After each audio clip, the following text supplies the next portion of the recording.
Brilliance Audio presents the unabridged recording of Bruiser by Neal Shusterman, performed by Nick Podehl, Kate Rudd, Luke Daniels, and Laura Hamilton. Dedicated to Gabriella, Melissa, Natalie, Geneva, and Jim Hebben, and all my friends at the American School of Mexico City. Tennyson. 1. Symbiosis. If he touches her, I swear I'm going to rip out his guts with my bare hands and send them to his next of kin for lunch. What is my sister thinking?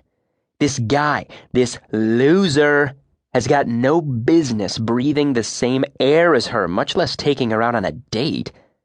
Just because he asked doesn't mean she has to accept. Are you afraid that if you say no, he'll bury you in his backyard or something? I asked the question over dinner while I'm still steaming from the news. My sister, Brontë, gives me a look that says, "Excuse me, but I can take care of myself." And she says, "Excuse me, but I can take care of myself." She learned that look from our mother, God rest her soul.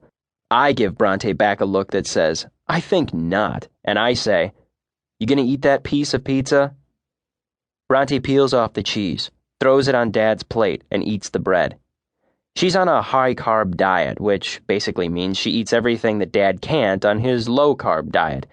It makes them part of an evolved symbiotic relationship. That's science. Just because I'm an athlete doesn't mean I don't have brains.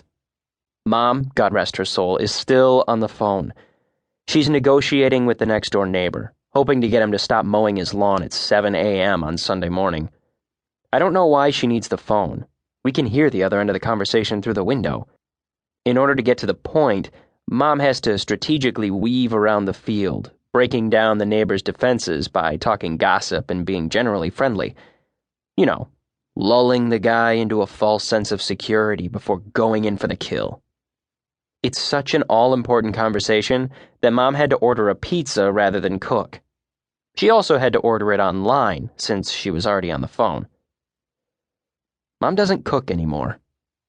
She does nothing much motherly or wifely anymore since Dad did some unmentionables during his midlife crisis.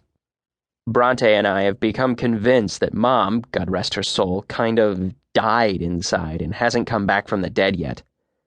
We keep waiting, but all we get is dominoes. "I'm 16, Brontë says.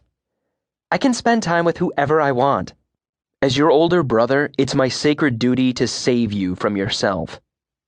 She brings her fist down on the table, making all the dinner plates jump.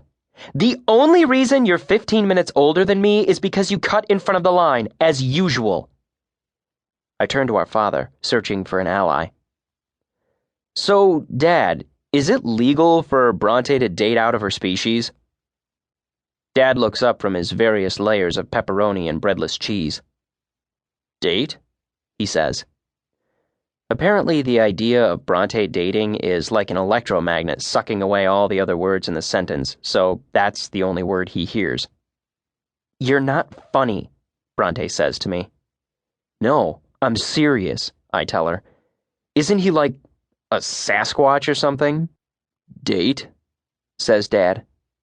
"Just because he's big," Brontë points out, "that doesn't mean he's ape-like. And anyway, you're the lowest primate in our zip code, Tennyson." "Admit it. This guy is just one more stray dog for you." Brontë growls at me, like one of the near-rabid creatures she used to bring home on a regular basis. Our house used to be a revolving doggy door until Mom and Dad put their feet down and we became fish people. "Is this a boy we know?" Dad asks. Brontë sighs and gnaws her cheeseless pizza in frustration. "His name is Brewster Rollins, and he is nothing like what people say about him." This is not the way to introduce your father to a prospective boyfriend, and I figure maybe Dad might be terrified enough to forbid her to date him. "Exactly what do people say about him?" Dad asks. Dad always begins sentences with the word exactly when he suspects he doesn't want to hear the answer.